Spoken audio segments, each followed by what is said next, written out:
থাকেন আপনি কিন্তু শিরিক করে ফেলেছেন, আর শিরিক করলে আপনি মুশরিক। কি কথা বলেন না কেন?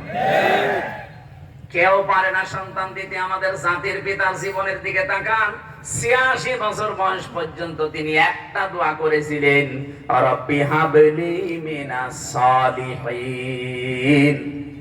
১ ২ দিন ৫ বছর ১০ বছর না, ৮৬ বছর একাধারে।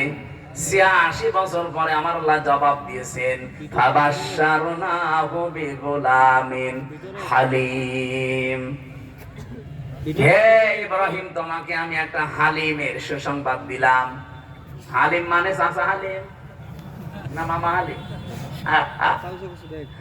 কি হালিম দিয়েছিলেন আপনি চিন্তা করেছেন?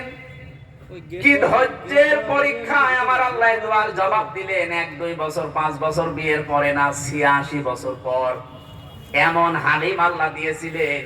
ফালাম্মা বালাগা মাআহু সাআয়া ক্বালা ইয়া বুনাইয়া ইন্নী আরা ফিল মানাম আন্নী আযবাহুকা ফানজুর মাযা তারা।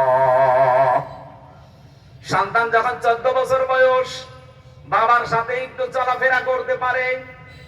এই যে হালিমের ব্যাখ্যাটা বোঝার জন্য আমি বলছি, এদিকে তাকান। আপনি যদি একেবারে ১ ১.৫ বছর ২ বছরের ছেলে মেয়ের কথা বলতেন, তাহলে এত মায়া মহব্বত জন্মাতো না। কারণ ১৩ ১৪ ১৫ বছর বয়সের সন্তান নিয়ে বাবা মা একটা আশা করে যে আমি এই জায়গায় পৌঁছিয়ে দেব। এই কথা বলে না কেন? বাবার হাতে কামে একটু লাগে, এরকম একটা ভালো সময় পেছনে পেছনে সব সময় থাকে, বিভিন্ন কাজে কামে লাগানো যায়। এমন সময় আল্লাহ পরীক্ষা দিলেন যে সন্তান জবাই করো, স্বপ্নে দেখালেন।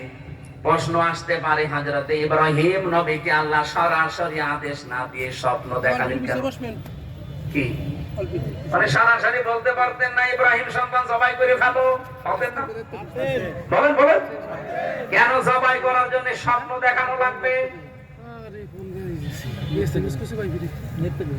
হযরত ইব্রাহিমকে আমার আল্লাহ স্বপ্ন দেখিয়েছিলেন এই জন্য। আল্লাহর ইচ্ছা ছিল না যে ইসমাইল জবাই হবে না, আল্লাহর ইচ্ছা ছিল যে আমি এই জবাই পর্যন্ত ইব্রাহিমকে নিয়ে আসতে চাই।